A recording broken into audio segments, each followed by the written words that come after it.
하나님은 영이시니 예배하는 자가 영과 진리로 예배할지니라. 아멘. 오늘 함께 읽으신 이 요한복음 본문의 말씀은 다들 너무나 잘 아시는 본문의 말씀이라고 생각합니다. 보통 예배를 시작하는 순서 중에 예배의 부름이라는 순서가 초반부에 있죠. 이 순서에 오늘 요한복음 본문 말씀을 읽고 시작하는 예배들이 그동안 한국교회의 이 흐름 가운데 참 많았던, 제가 경험했던 예배들도 그렇게 시작하는 예배가 참 많았던 기억이 납니다. 하나님은 영이시니 예배하는 자가 영과 진리로 예배할지니라. 아멘. 이 말씀을 읽고 딱 하고 이제 오르감 반주가 딱 들어가는 거죠. 그러면 뭔가 거룩하게 느껴지고 또 실제로 예배를 시작하면서 마음이 정돈되기도 합니다. 그렇다면 여러분 한번 질문 하나 드려볼까요? 여러분은 지금 영과 진리로 예배하고 계십니까? 어떻게 예배를 드리는 것이 영과 진리로 예배하는 것일까요? 마음을 최대한 집중하고 예배 순서에 말씀에 귀를 기울이고 찬양 시간에 목소리를 다해서 최대한 목소리를 다해서 힘차게 찬양하는 그것이 영과 진리로 예배하는 방법일까요? 그것이 영과 진리로 예배를 드리는 방법이다라고 한다면 그냥 예배하는 자가 최대한 정신을 집중하고 최선을 다하여 예배할지니라, 이렇게 좀 말씀하시는 것이 단순하고 직관적이고 쉽고, 그래서 듣는 사람들도 이해가 잘 되지 않았을까요? 그래서 이 말씀이 정확하게 그렇다면 무슨 뜻인지 한번 알아보기 위해서 어떤 상황에서 왜 나왔는지 오늘 말씀, 본문 말씀을 자세히 한번 살펴보도록 하겠습니다. 요한복음 오늘 본문의 말씀이 4장 24절이었죠. 이 4장의 내용을 처음부터 한번 성경을 한번 펴고 같이 쫓아오셔도 좋겠습니다. 한번 보시면 처음부터 이제 예수님께서 사마리아 지역을 지나가셨습니다. 지나가시다가 사마리아 지역에서 사마리아 여인, 우물가에서 한 여인을 만나시게 되죠. 그리고 그 여인에게 하신 말씀이 오늘 읽었던 본문의 말씀이었습니다. 이제 여러분들께서 이제 이 성경 안으로 들어가시는 겁니다. 함께 들어가 보겠습니다. 우물가의 여인이 내가 되었다. 여러분들이 남자일지라도 내가 그 우물가의 여인이 되었다라고 한번 상상을 해보시기 바랍니다. 하나님이 영이시니까 예배하는 자들이 영과 진리로 예배해야 될 것이다. 이런 이야기를 사마리아 여인이 되셔서요, 한 유대인 30대 남자 청년에게 우물가에서 이 이야기를 들으셨다라고 한다면 여러분들은 어떻게 반응하시겠습니까? 또한 이 이야기를 들으시고 여러분들의 마음 가운데에는 어떠한 감정이 올라오셨겠습니까? 우리가 생각하는, 우리가 추측하는 이 내용처럼 예배하는 자가 정신을 집중하고 최선을 다해서 예배해야 된다라는 내용이라면, 이 말씀의 의미가 맞다면 이 말씀을 들었을 때 이 사마리아 여인의 반응이 어떨까요? 좀 마음이 숙연해지지 않았겠습니까? 이 말을 듣고 조금 더 고개를 숙이고 겸손하게, 그렇지, 내가 더욱더 하나님을 예배하는 거에 있어서 최선을 다해야겠다, 더욱더 겸손하게 하나님 앞으로 나아가야겠다, 그렇게 예배해야겠다 생각하지 않았겠습니까? 그런데 정작 사마리아 여인의 반응이 어떻습니까? 오늘 본문의 말씀을 쭉 보시면요, 여인의 반응이 어떻습니까? 너무 신이 났대요. 이 얘기를 듣고 너무 신이 나서요, 물 들어왔는데 물 들어온 여인이 물동이를 버려두고 마을 사람들에게 달려갔다라고 성경은 기록하고 있습니다. 뭔가 이상해요. 예배하는 자가 정신을 집중해야 되고 더욱더 최선을 다해서 예배해야 된다라는 이야기라면 이 책망과도 비슷한 이 말씀을 들으면서 여인이 기뻐 뛰어가서 마을 사람들에게 그 소식을 전한다? 그 모습이 너무나 어색합니다. 감정적으로 생각을 해보아도, 논리적으로 또 이 흐름을 생각을 해보아도 도저히 우리가 공감이 되지도 않고 설명이 되지도 않는다라는 것이죠. 사실 이 사마리아 여인이 물을 뜨러 왔잖아요. 더운데 물을 뜨러 왔다가 물동이를 버려두고 다시 마을로 뛰어가서 사람들에게 전할 정도의 소식이라면 너무나 가슴 벅찬 기쁨의 소식이어야 되는 게 사실 논리적으로 맞습니다. 우리가 생각하는 것과 같이 어떤 책망이나 권고의 말씀이어서는 사실 안 된다, 말이 안 된다라는 것이죠.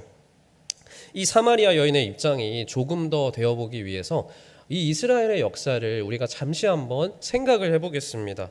이스라엘의 초대왕 사울 시절부터 그리고 다윗, 솔로몬에 이르기까지 이스라엘은 하나였죠. 통일왕국 이스라엘이었죠. 마치 우리나라처럼. 그런데 이후에 남과 북으로 솔로몬 이후에 갈라지게 됩니다. 남유다와 북이스라엘 둘로 갈라지게 되죠. 이때를 대략 기원전 930년 정도로 봅니다. 이후에 북이스라엘이 기원전 722년에 아수르에게 점령을 당하게 되고, 남유다는 기원전 586년경에 바벨론에게 또 점령을 당하게 되죠. 이후에 아수르가 점령한 이제 이스라엘 지역에요, 민족 혼합 정책을 펼치게 되는 거예요. 마치 일제시대 때 일본이 우리나라에게 했듯이 이제 민족성, 고유성, 순수성을 좀 지워버리는 그러한 역할을 하는 겁니다. 이 정책을 통하여서 이스라엘이 민족 정체성을 흐려버리게 하려는 것이 이제 아수르의 목적이었던 것이죠. 그래서 아수르의 관리들과 백성들까지 이제 사마리아 이 이스라엘 지역으로 들어와서 살게 되는 것입니다. 처음에 이방인들을 낯설었겠죠. 당연히 이방인들이, 아수르 사람들이 들어오고 하니까 이스라엘 사람들도 처음에는 너무나 낯설었을 것입니다. 그런데 처음에 낯설었다 하더라도 시간이 지나면서 자연스럽게 사마리아 사람들과도 교제를 하고 교류를 하기 시작하는 거예요. 점차 어색하고 낯설었던 그들이 어떻게 됐을까요? 익숙해져 가는 겁니다. 이제 익숙해져 가는 거죠. 그래서 나아가서 점차 친해지다 보니까 저 여인이 예쁘네, 저 여인이 착하고 선하네, 저 남성이 너무나 남자답고 멋지네 하면서 서로 간에 이제 통혼을 하기 시작하는 겁니다. 이방인들을 이제 사위로 맞아들이고 며느리로 맞아들이고 아내로, 남편으로 맞이하게 되는 것이죠.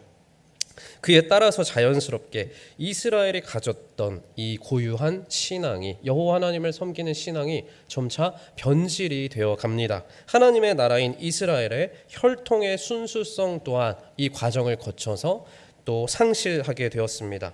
그 결과가 이제 어떤 영향력을 또 끼치게 됐을까요? 여태 순수성을 지켰던 갈릴리와 유대의 사람들은요, 순수성을 지키지 않고 자폰을 했던 이 사마리아 사람들을 무시하고 경멸하기 시작하게 됩니다. 이제 정서적으로 이 사마리아 사람들과 유대 사람들은 한 민족이 정서적으로 아니게 된 거죠. 두 민족으로 나눠져 버리게 된 것입니다. 이러한 배경 이해를 가지시고 오늘 본문의 장면의 시작인 요한복음 4장 3절과 4절의 말씀을 이 시간 우리 함께 읽어보겠습니다. 유대를 떠나사 다시 갈릴리로 가실새 사마리아를 통과하여야 하겠는지라. 아멘. 예수님께서요, 지금 유대를 떠나셔서 갈릴리 지역으로 가신대요. 도중에 그런데 사마리아 지역을 지나야만 했다라고 이 말씀의 시작은 당시의 상황을 설명해 주고 있습니다. 우리 지도를 한번 볼까요? 지도를 한번 넘겨주시면 좀 보이시나요? 보이시죠? 제가 표시를 해놨는데 지도를 보시면 아래쪽 파란색 표시가 뭐라고 써있죠? 유대라고 적혀 있습니다. 그리고 위쪽 초록색 표시는 뭐라고 되어 있죠? 갈릴리라고 되어 있습니다. 예수님께서 유대에서 갈릴리 지역으로 가시려면 어디를 지나야 할까요? 빨간색으로 중간에 표시되어 있는 사마리아 지역을 통과해야만 했습니다. 지리적으로 보았을 때 상식적으로 그렇다라는 것이죠. 하지만 아까 전에도 역사적인 배경을 설명을 드렸잖아요. 유대인들은 사마리아 사람들을 어떻게 생각했어요? 멸시하고 경멸했습니다. 사마리아 사람들은 혈통적인 순수성이 훼손되었죠. 신앙도 변질되었기 때문에 유대인들은 사마리아인들과 상종하는 것을 싫어했던 것입니다. 그럼 지도를 다시 한번 보시면 유대 사람들은 보통 그래서 갈릴리로 가기 위하여서 사마리아 지역을 통과하지 않았습니다. 그러면 어떻게 가야 될까요? 돌아서 가야겠죠. 좌측으로 갈 수 있을까요? 수영해서 가지는 않았겠죠. 바다니까 좌측으로는 이제 가지 않았을 것이고, 대신 우측에 어떤 지역이 있죠? 베레아. 베레아 지역을 통하여서 이렇게 삥 돌아서 우회해서 갈릴리로 가곤 했던 것입니다. 유대 사람들이 갈릴리로 이동할 때에 그것이 보통의 유대 사람들이 갈릴리로 가기 위한 이동 경로, 보통의 경로, 상식적인 일반 사람들의 경로였던 것이죠. 하지만 유대인, 그것도 남자인 예수님께서 베레아로 우회하는 길을 지금 선택하지 않으셨습니다. 그리고 보통의 유대인들과는 다르게 사마리아를 가로질러서 갈릴리로 향하셨던 것이죠. 걸어가시다 보니까 이제 예수님께서 어때요? 몸이 피곤하세요. 목도 마르셨대요. 그렇게 성경은 기록하고 있습니다. 그래서 우물 곁에 앉아서 쉬시다가 이제 오늘 말씀에 나오는 이 사마리아 여인을 우물가에서 만나게 되셨던 것입니다. 예수님은 사마리아 여인을 향하여 뭐라고 하시죠? 목마르니까 물 한 잔만 달라라는 말씀을 하십니다. 그런데 사마리아 여인의 입장에서는요, 우리가 봤을 때 그냥 단순히 그냥 물 한 잔 달라 얻어 먹읍시다 이거일 수도 있는 것 같은데, 사마리아 여인의 입장에서는 이 배경을 다 아시고 나서 이제 보신다면 지금 상황이 사마리아 땅을 밟고 유대인 젊은 남자가 이렇게 지나가서 이 우물가에 있는 것도 참 이상한데, 설령 급해서 너무 피치 못할 사정으로 이 땅에 들어왔을지라도 조용히 사마리아 사람들과는 최대한 마주치지도 않고요, 멸시하고 경멸하니까요, 그냥 무시하고 지나가 버리는 게 너무나 일반적인 모습인데, 유대인 남자가 이 사마리아 여인에게 지금 말까지 걸고 있었던 것이죠. 그래서 사마리아 여인의 입장에서는 어때요? 의아한 겁니다. 왜 이렇게 반응을 하지? 그러면서 사마리아 여인이 이제 예수님에게 말을 하는 거죠. 4장 9절 말씀 우리 함께 읽어보겠습니다. 사마리아 여자가 이르되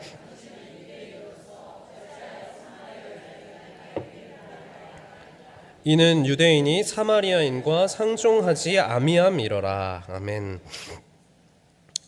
유대인이 사마리아 사람을, 특히 그때 당시에는 여인을 또 사람 취급도 하지 않았는데, 상종하지도 않았는데 왜 여기까지 와서, 왜 이 땅까지 들어와서 당신은 사마리아 여인인 나에게 말을 걸고 또 물까지 달라고 하십니까? 그렇게 얘기하고 있는 겁니다. 그래서 예수님이 뭐라고 하시죠? 10절 말씀도 읽어보겠습니다. 예수께서 대답하여 이르시되 내가 만일 하나님의 선물과 또 내게 물 좀 달라 하는 이가 누구인 줄 알았더라면 내가 그에게 구하였을 것이요 그가 생수를 내게 주었으리라. 아멘. 만약에 예수님이 말씀하시는 거예요. 만약에 내가 누구인지 알았더라면, 그리고 하나님의 선물이 무엇인지 알았더라면 오히려 당신이 나에게 먼저 물을 달라고 했을 겁니다 라고 이야기를 하는 겁니다. 그리고 아래로 내려가 쭉 성경을 보시면요, 그 물을 마시면 영원히 목마르지 않을 것이다 라는 말씀을 예수님께서 하셨고요, 그렇게 예수님과 이제 대화를 이어가요, 이 여인이. 그러다가 이 여인이 어떤 느낌이 들었을까요? 와, 이분은 대화를 해보니까 범상치 않은 분이다. 그래서 19절에 보시면요, 여자가 이르되 주여 내가 보니까 당신은 선지자시군요 하면서 감탄을 하면서 이제 말을 하게 됩니다.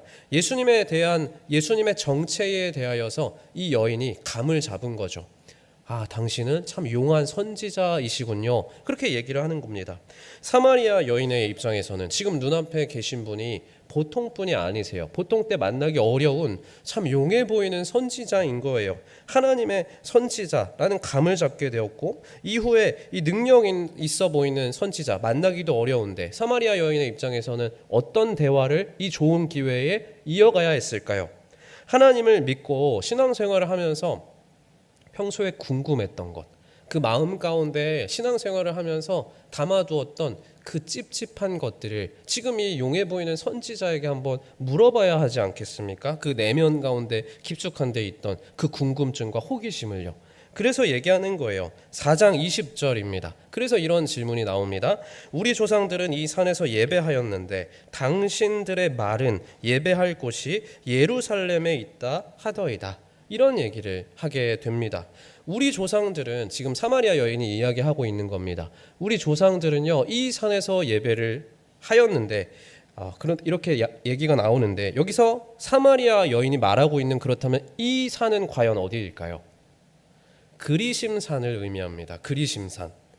그렇다면 왜 사마리아 사람들은, 그들의 조상들은 그리심산에서 예배를 했습니까? 이스라엘 첫 번째 성전 솔로몬 성전이죠. 이스라엘의 두 번째 성전 스룹바벨 성전입니다. 스룹바벨 성전은 어떻게 지어지게 재건이 됐죠? 바벨론 포로로 잡혀갔던 이스라엘 백성들이 이제 페르시아 고레스 왕의 명령에 따라, 고레스 칙령이라고도 하죠. 그 명령에 따라 예루살렘에 재건한 성전이었습니다. 그것이 스룹바벨 성전이었고 그 성전은 예루살렘에 있었죠. 이 성전을 재건할 때 함께 참여하고 싶었던 사람들이 있었습니다. 함께 참여를 원했던 사람들이 있었어요. 그 사람들이 바로 다름 아닌 사마리아 사람들이었습니다. 이게 에스라 느헤미야서에 보면 이 내용이 자세하게 나옵니다. 사마리아 사람들은요, 자신들도 여호와 하나님을 섬기고 있으니 우리도 하나님을 섬기는 일에 또 예배를 하고 싶으니 성전을 재건하는 너무나 중요한 일이잖아요. 중요하고 영광스러운 일에 우리도 참여하고 싶다라는 의사를 이 사마리아 사람들이 이 스룹바벨과 그 이스라엘 백성들에게 가서 의사를 내비칩니다.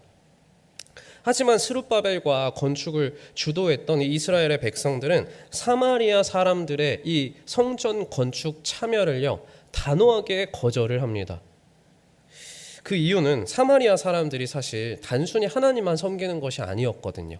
단순히 좋은 마음으로 하나님만 섬기는 것이 아니라 지금 혼합 민족이잖아요. 사마리아가 혼합 민족답게 다른 다양한 이방신들도 섬겼고 그들이 순수한 이스라엘 민족도 아니었기 때문이었습니다. 그래서 거절을 하죠.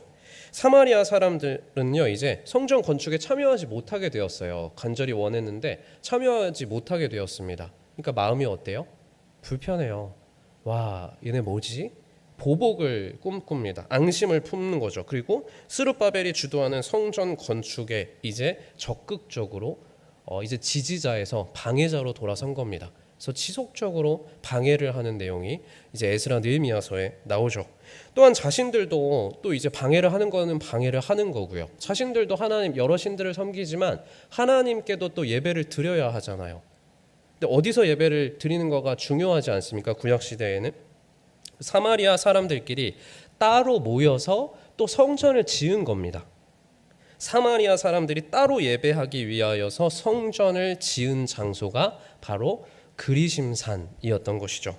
이제 다시 한번 이러한 배경 지식을 가지고 4장 20절 말씀을 우리 다시 한번 보겠습니다. 함께 읽겠습니다. 우리 조상들은 이 산에서 예배하였는데 당신들의 말은 예배할 곳이 예루살렘에 있다 하더이다. 아멘. 이제 이 말씀이 이해가 되시죠? 우리 사마리아 조상들은 그동안 이 그리심산에서 성전에서 그리심산에 있는 성전에서 예배를 해왔는데 유대 사람들의 말을 들으니까 예배는 마땅히 예루살렘에 있는 정통성을 유지하고 있는 그 성전에서 해야 된다고 하던데요. 저희들 여기서 이대로 예배해도 괜찮습니까? 하고 묻고 있었던 것이죠. 가서 그리심산에 있는 그들이 사마리아 사람들이 지은 성전에서 이 여인도 이렇게 가서 예배를 하는데 가서 예배를 할 때마다 하나님을 정말 만나는 건지 하나님께 예배를 드리는 건지 하나님을 받으시는 예배를 드리는 건지 모르겠고 그 마음이 예배를 드리면서도 찝찝했던 것입니다. 그래서 심각하게 용한 선지자로 보이는 이 예수님에게 이렇게 중요한 질문을 마음속에 담고 있던 질문을 했던 것이죠. 그러자 예수님께서 뭐라고 말씀하십니까? 21절입니다. 함께 읽습니다. 예수께서 이르시되 여자여 내 말을 믿으라. 이 산에서도 말고 예루살렘에서도 말고 너희가 아버지께 예배할 때가 이르리라. 아멘. 사마리아 사람들이 예배하는 그리심산에 있는 너희들이 지은 성전에서도 말고 유대인들이 예배하고 있는 예루살렘에 있는 성전에서도 말고 장소에 상관없이 아버지께 예배할 때가 올 것이다. 이렇게 말씀을 하고 있는 것이죠. 이처럼 당시에는 당시 사람들은 장소가 참 중요했는데 아주 상상하기도 어려웠던 이 발언을 젊은 청년인 예수 그리스도께서 이 여인에게 하고 있는 겁니다. 그리고 어떤 대화가 이어지는가? 22절, 23절, 24절 말씀을 우리 이어서 함께 읽어보겠습니다. 너희는 알지 못하는 것을 예배하고 우리는 아는 것을 예배하노니 이는 구원이 유대인에게서 남이라. 아버지께 참되게 예배하는 자들은 영과 진리로 예배할 때가 오나니 곧 이때라. 아버지께서는 자기에게 이렇게 예배하는 자들을 찾으시느니라. 하나님은 영이시니 예배하는 자가 영과 진리로 예배할지니라. 아멘.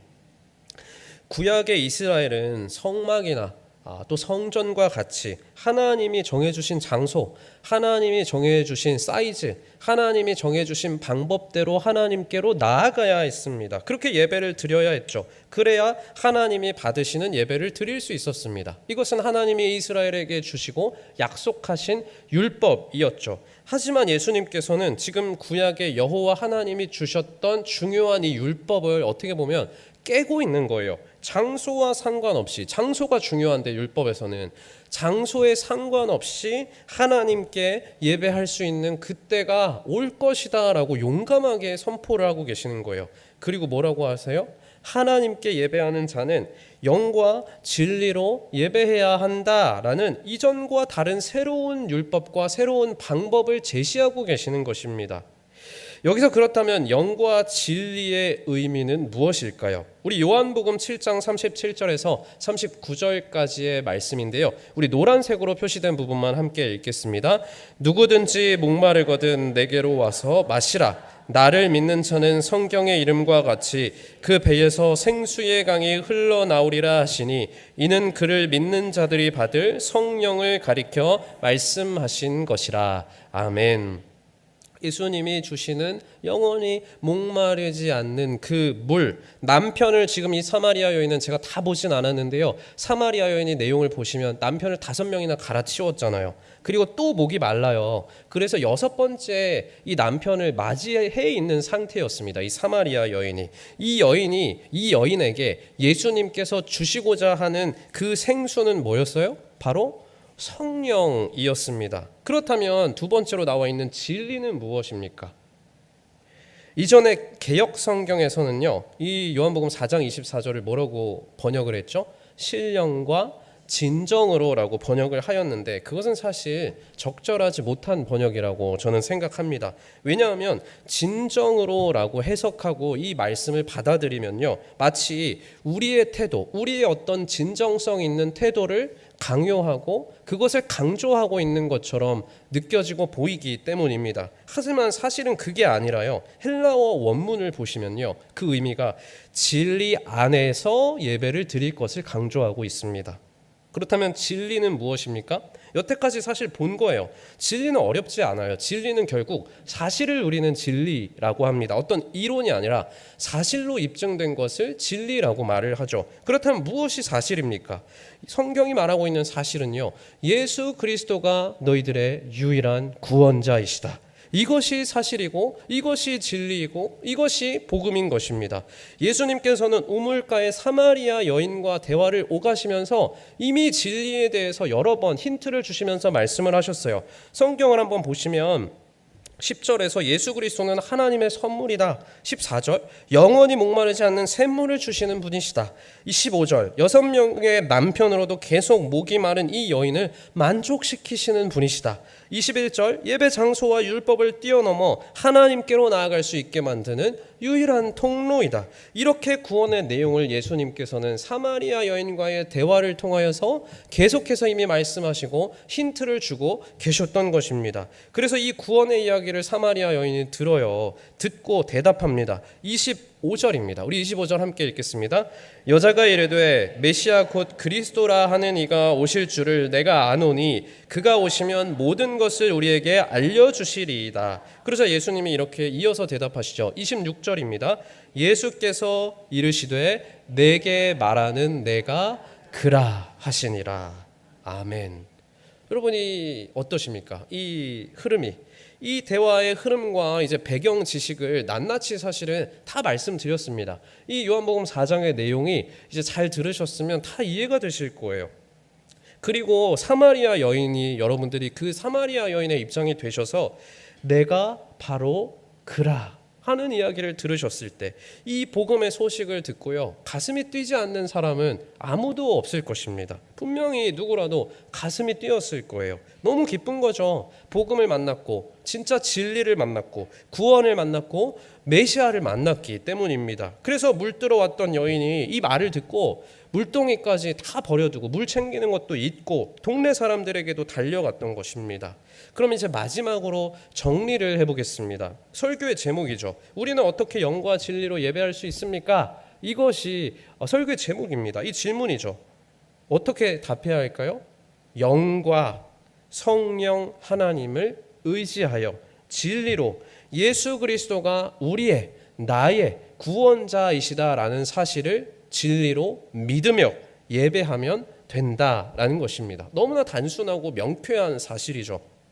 그런데요, 어떤 분들은요, 이렇게 분명하게 말씀을 드려도 제가요, 목사님 너무 죄가 많아서 예배로 못 나오겠습니다 하는 분들이 간혹 계십니다. 하지만 여태 확인하셨듯이 예배자의 자격이, 하나님께로 나오는 자격이 나에게 있지 않다라는 것입니다.